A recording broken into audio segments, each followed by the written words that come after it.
Subscribe చేసుకోండి. మరిన్ని latest videos కోసం గంట సింబల్ నొక్కండి. హాయ్ ఫ్రెండ్స్, మనం ఇంట్లోనే ఈజీగా పిజ్జా ఎలా చేసుకోవాలో చూద్దామండి, ఓవెన్ లేకుండా. ముందుగా నేను ఒక బౌల్ తీసుకున్నాను. అందులో ఒక కప్పు మైదా పిండి తీసుకున్నానండి. చూడండి, ఒక కప్పు నిండా మైదా పిండి తీసుకున్నాను. నెక్స్ట్ వచ్చేసి ఇందులో మనం ఒక స్పూన్ సాల్ట్, స్పూన్ అంటే పెద్ద స్పూన్ కదండి, చిన్న స్పూన్ సాల్ట్, అదే స్పూన్ తోటి బేకింగ్ సోడా అండి. బేకింగ్ సోడా ఈ స్పూను, చిన్న స్పూన్ ఉంటుంది కదండి, దాంతో కంప్లీట్గా ఒక స్పూన్ బేకింగ్ సోడా తీసుకున్నానండి. నెక్స్ట్ వచ్చేసి మనం కుకింగ్ సోడా కూడా ఒక స్పూన్ వేసుకోవాలండి. ఇందులో ఒక స్పూన్ పంచదార అండ్ ఒక స్పూన్ కర్డ్ తీసుకున్నానండి, పెరుగు. అది ఇందులో కట్ అయిందండి వీడియో. నెక్స్ట్ వచ్చేసి మనం ఒక స్పూన్ ఆయిల్ కూడా వేసుకొని ఇది మొత్తం కలిసేలాగా కలుపుకోవాలండి. చూడండి, ఈ విధంగా మొత్తం కలిసేలాగా కలుపుకోవాలండి. పెరుగును షుగర్ కూడా వేసుకోండి, మంచిగా వస్తుందండి స్పాంజీ లాగా. నేను ఆ వీడియో అది కొంచెం కట్ అయిపోయిందండి, మీరు మాత్రం వేసుకోండి. నేను కూడా వేసానండి. ఇది మొత్తం కలిసేలాగా కలుపుకోవాలండి. కొన్ని వాటర్ యాడ్ చేసుకుంటూ, మనకు చపాతీ పిండి మనం ఎలా కలుపుకుంటామో ఆ విధంగా కొన్ని వాటర్ యాడ్ చేసుకుంటూ మనము పిండిని చపాతీ పిండిలాగా కలుపుకుందామండి. చూడండి, ఈ విధంగా నేను చూపిస్తున్నట్టు పిండిని కలుపుకోండి. కొన్ని వాటర్ కలుపుకుంటూ వేసుకుంటూ కలుపుకోవాలండి. చూడండి, ఈ విధంగా రెడీ చేసుకొని పెట్టుకొని ఒక 1 అవర్ పాటు పక్కన ఉంచుకోవాలండి. మనకు 1 అవర్ తర్వాత మనకు చూడండి పిండి ఇట్లా స్మూత్గా అవుతుందండి. నెక్స్ట్ ఒకటి మనకు చపాతీ పీట ఉంటుంది కదండి, అది తీసుకొని పిండిని ఈ విధంగా సమానంగా స్ప్రెడ్ చేసుకోవాలండి.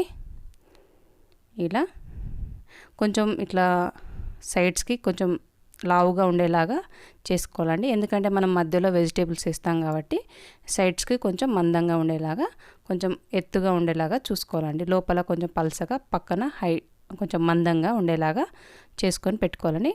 నెక్స్ట్ వచ్చేసి ఒక స్టీల్ ప్లేట్ తీసుకున్నానండి. ప్లేట్కు కొంచెం ఆయిల్ రాసుకోవాలండి. చూడండి, ఈ విధంగా ఆయిల్ రాసుకోవాలి. ఆయిల్ రాసుకున్న తర్వాత దీనిపైన మైదా కూడా కొంచెం చల్లాలండి.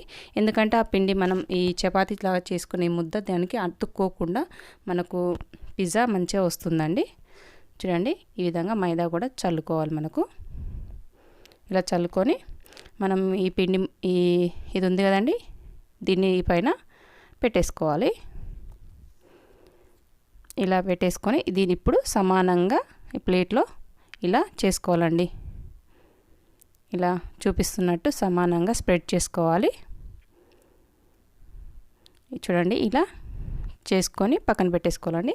నెక్స్ట్ దీనికి మనం స్పోక్ స్పూన్ తోటి ఇలా హోల్స్ చేసుకోవాలండి. ఎందుకంటే పిండి పొంగుతుంది, మళ్ళా మధ్యలో కూడా ఉడకదు కదండి, అందుకోసము ఇలా ఘాట్లు పెట్టుకోవాలండి. స్పూన్ తోటి ఇలా మొత్తం పెట్టుకొని తర్వాత నేను ఇందులో టమాటా సాస్ అండి, కెచప్ ఏది ఉంటే అది వేసుకోండి.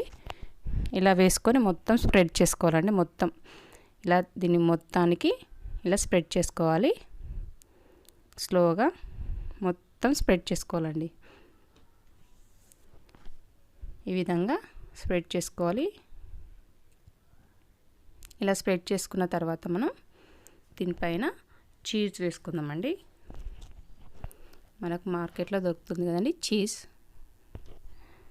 చూడండి, చీజ్ తీసుకొని ఫస్ట్ కెచప్ రాసుకున్న తర్వాత మనం ఫస్ట్ చీజ్ వేసుకుందాం. ఇలా చీజ్ వేసుకొని మొత్తం వేసుకోవాలండి. ఇలా చూడండి, ఈ విధంగా చీజ్ వేసుకోవాలి.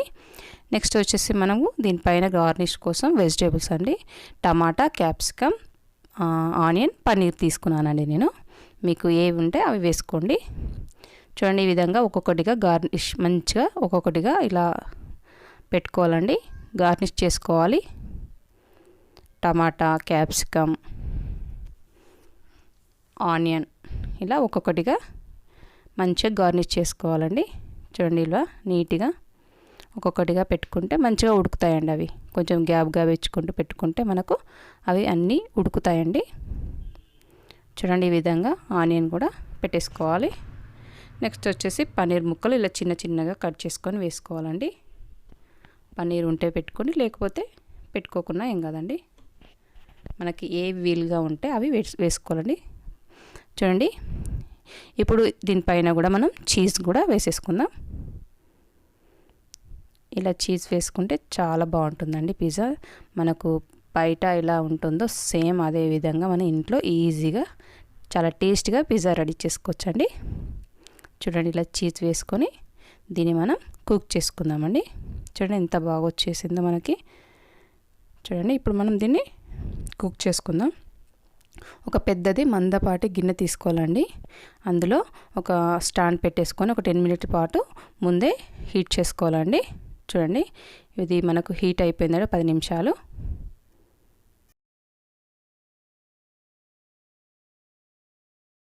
మనం రెడీ చేసుకున్న పిజ్జాని ఇందులో పెట్టేద్దామండి. మధ్యలో పెట్టాలండి, చుట్టూ గ్యాప్ ఉండాలి దీనికి. ప్లేట్కి మధ్యలో దీన్ని ఒక 25 నుంచి 30 మినిట్స్ సిమ్లో పెట్టి మాత్రమే ఉడికించానండి నేను. మూత పెట్టేసుకుందాం మనం ఇప్పుడు. 30 మినిట్స్ సిమ్లో పెట్టి ఉడికించుకున్నానండి. చూసేద్దామండి.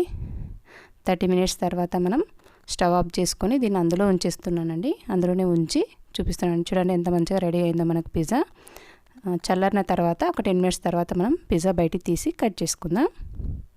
చూడండి మనకు పిజ్జా రెడీ అయిపోయిందండి. చాలా చక్కగా వచ్చిందండి. దీన్ని చిన్న చిన్న పీసెస్ లాగా కట్ చేసి తినేద్దాం. చూడండి ఎంత చక్కగా వచ్చిందో చూడండి. మీకు నచ్చినట్లయితే తప్పకుండా ట్రై చేయండి. చాలా టేస్టీగా చాలా బాగా వచ్చిందండి. చూడండి మనకు మొత్తం ఉడికిపోయిందండి. మనం వేసిన వెజిటేబుల్స్ చూడండి, కింద పిండి కూడా మనకు బాగా ఉడికిందండి. మీకు నచ్చినట్లయితే తప్పకుండా ట్రై చేయండి, లైక్ చేయండి, సబ్స్క్రైబ్ చేయడం మాత్రం మర్చిపోకండి.